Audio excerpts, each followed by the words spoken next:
औज़ुबिल्लाहि मिनश्शैतानिर्रजीम बिस्मिल्लाहिर्रहमानिर्रहीम व रफ़अना लका ज़िक्रक सदक़ल्लाहुल अज़ीम। नाज़रीन, मैं आपका मेज़बान MS अतर कुरैशी कुआलालंपुर मलेशिया से आपकी खिदमत में हाज़िर हूँ। आपका अपना पसंदीदा प्रोग्राम लेके, जिसका उन्वान होता है आपके सामने। नाज़रीन, आज हम आपके सामने में जो बातें करने जा रहे हैं वो इंतहाई अहम और मुल्क की जो मौजूदा सूरत हाल है इसके तनाज़ुक के अंदर हैं। सबसे पहले हमें ये देखना है जो इस वक्त मुल्क की सूरत हाल है वो इस नहज पर क्यों कर पहुँची, इसके पीछे क्या अवामिल कार फरमा थे, और इसके बाद इस पर हमने ये देखना है कि वो कौन अनासिर हैं जो इस सूरत हाल को मज़ीद बदतर से बदतर सिचुएशन की तरफ लेके जा रहे हैं, ना कि इसको संभालने में किरदार अदा कर रहे हैं। नाज़रीन, आइए हम शुरू करते हैं। सबसे पहले जो आज की करंट सूरत हाल है कि पाकिस्तान के अंदर एक ऐसी कैफियत पैदा हो गई है कि अगर हम उसका तज्ज़िया करें, माजी में अगर जाकर देखें तो 92, 96 के जो ऑपरेशन हुए थे एक सियासी जमात के ख़िलाफ़, वही कमोबेश सूरत हाल आज फिर एक सियासी जमात के कारकुनान और उनके ज़िम्मेदारान और उनके लीडरान के ख़िलाफ़ की जा रही है। नाज़रीन, ये सारा सिलसिला चंद सालों के बाद बार बार क्यों दोहराया जाता है, इसके पीछे क्या अवामिल कार फरमा है, देखना इस चीज़ को है। सबसे पहले तो मैं आज के इस प्रोग्राम में आपसे जो गुजारिश कर रहा हूँ वो बहुत अहम है, इसको आपको बड़ी तवज्जो से सुनना है और बड़े अहम नुक्ते के ऊपर मैं बात करना चाह रहा हूँ। देखिए, पाकिस्तान और हमारे अस्करी इदारे लाजिम और मलजूम हैं। अगर हमारे अस्करी इदारे मुस्तहकम हैं तो हमारा पाकिस्तान महफूज है। अवाम की हिफाजत की ज़िम्मेदारी हमारे अस्करी इदारों की है, ना कि उन गुमाश्ता अनासिर की जिन पर हम भरोसा करके उनको असम्बलियों में भेजते हैं। आपने देखा कि माजी के अंदर जो भी सूरत हाल पैदा हुई उसमें कभी हमारी इस्टेब्लिशमेंट, कभी हमारी अदलिया और कभी हमारी हुकूमत वो आमने सामने रही है और आवाम को उसके अंदर चारा बनाती रही है। आप ये बताइए कि जितने भी हालात ख़राब हुए हैं, चाहे वो माजी में हुए थे चाहे वो आज हो रहे हैं, कितने जो अवामी नुमाइंदे थे जिनको आपने असम्बलियों में भेजा, ठीक है, पाबंद सलासिल तो हुए हैं, लेकिन कुर्बानियाँ किसने दी हैं? कुर्बानियों के ज़ुमरे में कौन आया है? अवाम। अब अवाम के अंदर चाहे वो जियाले हों, चाहे वो पटवारी हों, चाहे वो इंसाफिया हों, यूथिया जिन्हें हम कहते हैं आम फहम ज़बान के अंदर, मैं इसलिए कह रहा हूँ कि आपको समझने में आसानी हो, हम सब पाकिस्तान की अवाम है, हम सब पाकिस्तान से मोहब्बत करते हैं, हम सब अपनी हिफाजत का ज़िम्मेदार अपने अस्करी इदारों को ठहराते हैं और इसीलिए हम चैन की नींद सोते हैं। लेकिन इस चैन की नींद को बर्बाद करने के पीछे क्या अवामिल कार फरमा है, इस पर हमने कभी गौर नहीं किया। देखिए, हम अगर थोड़े से गौर फिक्र के साथ इस बात के ऊपर आए कि जनाब हमारे मुल्क में क्या हो रहा है, तो आपको सूरत हाल वाज़ेह और क्लियर नज़र आएगी। हमारे अस्करी इदारे, उनके ज़िम्मेदारान, उनकी ये ज़िम्मेदारी है कि मुल्क वतन पाकिस्तान की सरहदों की हिफाजत करें और उसके साथ साथ जो अंदरूनी खलफिशार पैदा हो रहा है, दहशतगर्दी की होती है, चोर बाजारी होती है, डाकाजनी होती है और धोखाधही होती है, उसके ऊपर भी गहरी निगाह रखें और जब ज़रूरत पड़े तो हुकूमत को उन लोगों की मुतालिक जो है इत्तलात फराम करें जो इन तमाम चीज़ों के अंदर शामिल हैं, जो मुल्क के अंदर अफरा तफरी फैलाने का बाइस बन रहे हैं। लेकिन ऐसा नहीं हो रहा।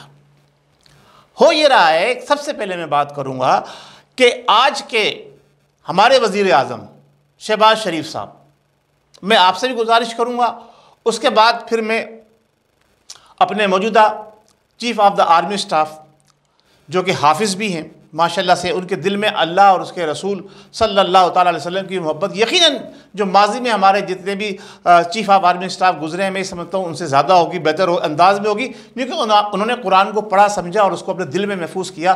तो वो अल्लाह का खौफ और उसके हबीब के नक्शे कदम पर चलने की उन लोगों से ज़्यादा सलाहियत रखते हैं। इसके बाद हम बात करेंगे अदलिया की।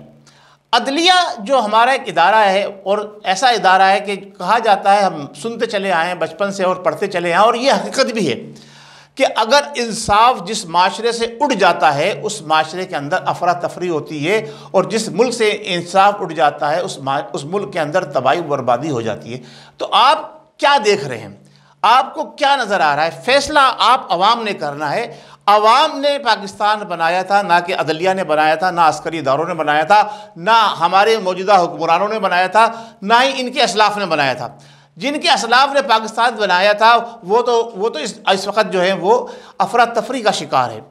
नाज़रीन, हम इस बात के ऊपर क्यों नहीं गौर करते कि जो हमारे अस्करी इदारे हैं, देखिए हमारी जो, मैं वाज़ेह तौर पर खुल के आपको ये बात करता हूँ, हमारी फ़ौज अगर है, चाहे वो 7 लाख की है, चाहे वो 10 लाख की है, अगर पाकिस्तान सालिम है, पाकिस्तान मजबूत है, तो हमारी फ़ौज जो जिस अंदाज में अपनी ज़िंदगी गुजार रही है उससे बेहतर अंदाज में गुजार सकती है। अगर पाकिस्तानी ख़त्म हो जाएगा, पाकिस्तानी टूट जाएगा, तो फिर ये अस्करी इदारे कहाँ जाएंगे? दुनिया की नंबर 1 ISI हमारा जो एजेंसी है मिलिट्री इंटेलिजेंस की, वो है। उसके बावजूद हमारे मुल्क के अंदर जो मामलात होते हैं वो इंतहाई ख़तरनाक हद तक होते हैं, हमें पता ही नहीं चलता। हमारे नाक के नीचे लाल मस्जिद बन जाती है, जनाब अली असले के अंबार वहाँ लग जाते हैं, फिर हमें मजबूरन ऑपरेशन करना पड़ता है। हमारी नाक के नीचे एक दहशतगर्द तंजीम बन जाती है, फिर जनाब उसके कायद को मुल्क से बाहर भेजना पड़ जाता है। हमारे इदारों की नाक के नीचे जनाब अली ऐसे लोग परवान चढ़ते हैं जो जाके हमारे इदारों, यानी हमारी जैसे सुतून होते हैं ना, जो एक मुल्क की रीढ़ की हड्डी होती है, जो हमारा GHQ, उस पर जाके हमला करते हैं। ये क्यों कर हो रहा है? इनको इतना मौका क्यों फराहम किया जाता है? और वो कौन लोग हैं जो इनको इस स्टेज तक लेके जाने में उनके आलाकार बनते हैं? मैं गुजारिश कर रहा हूँ जनाब प्राइम मिनिस्टर साहब से कि आपने फिल फॉर ये जो हंगामा आराई मुल्क पे बर्पा की हुई है, पकड़ दकड़ सारी ये जिम्मेदार ये चीज़ें ख़त्म करें फौरी तौर पर आप आम आवाम को रिलीफ दें, ये छापे ये बंद करें। आपको पता है कि कौन लोग इसके पीछे हैं।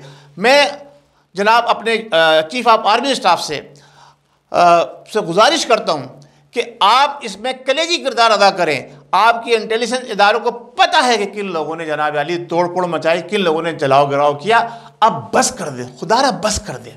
देखें, मैं आर्मी चीफ साहब आपसे गुजारिश कर रहा हूं, आपकी जिम्मेदारी है। ये जो हुकूमत गेम खेल रही है, मैं ये साफ वाज़ेह तौर पे ये बात कर रहा हूं, जो हुकूमत गेम खेल रही है, ये वही काम हो रहा है जो वो लोग करके गए थे एक दिन के अंदर। अब हुकूमत आपको अवाम के सामने ला के खड़ा कर रही है।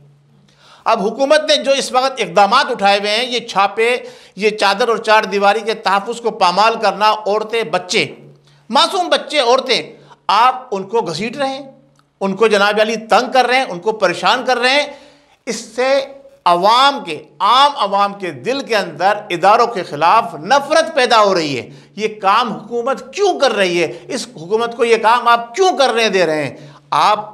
मैं ये समझता हूँ एक बहुत ज़िम्मेदार शहरी भी हैं और जिस ओहदे पर पहुँचे हुए हैं, आपकी ज़िम्मेदारी है कि इस चीज़ों का नोटिस लें। अदलिया की बात करूँगा, अदलिया हमें बेबस नज़र आई है। माज़रत के साथ, अदलिया हमारी हर दौर में बेबस नज़र आई है।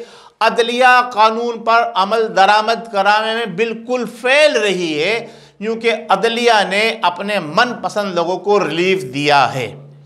माजी में भी दिया है, आज भी दे रही है। जिसको चाहती है वो एक साथ 10-10 मुकदमात में उसको बेल दे देती है, जिसको नहीं चाहती वो 6-6, 8-8 महीने, साल भर जो है वो जेल में रहकर आते हैं, उन पर कोई केस साबित नहीं होता। हम ये कहते हैं, ये सुनते चले आए कि जो बोओगे वो काटोगे। इमरान नियाज़ी साहब की हुकूमत ने जो बोया था वो आज काट रहे हैं, लेकिन इसमें अवाम क्यों सफ़र कर रही है? अवाम को इस सफ़र से बचाने के लिए हमारे अस्करी इदारों को अपना किरदार अदा करना होगा। हमारी शान, हमारी आन, हमारी पहचान और मुल्क वतन पाकिस्तान का दिफा जो हमारे अस्करी इदारे हैं, उन्हीं के हिस्से में आता है। और मैं उम्मीद करता हूँ कि आज का ये मेरा प्रोग्राम, आज की ये मेरी आवाज़ उन लोगों के कान तक ज़रूर पहुँचेगी। अवाम के ज़रिए जो इस वक्त तकलीफ़ का शिकार है, परेशानी का शिकार है, मुल्क में अफरा तफरी फैली हुई है, बेचैनी फैली हुई है और एक जिसे कहते हैं सिविल वार होने को जा रही है, उसको रोकने के लिए हमारे अस्करी इदारों को यकजा होकर अदलिया के कंट्रोल करके और हुकूमत को भी कंट्रोल करना होगा कि ये अफरा तफरी अब बंद करें, ये पकड़ धकड़ बंद करें, आम आदमी को रिलीफ दें, चैन से ज़िंदगी गुजारने दें। बहुत शुक्रिया। अस्सलाम वालेकुम वरहमतुल्लाहि वबरकातुहू। पाकिस्तान जिंदाबाद।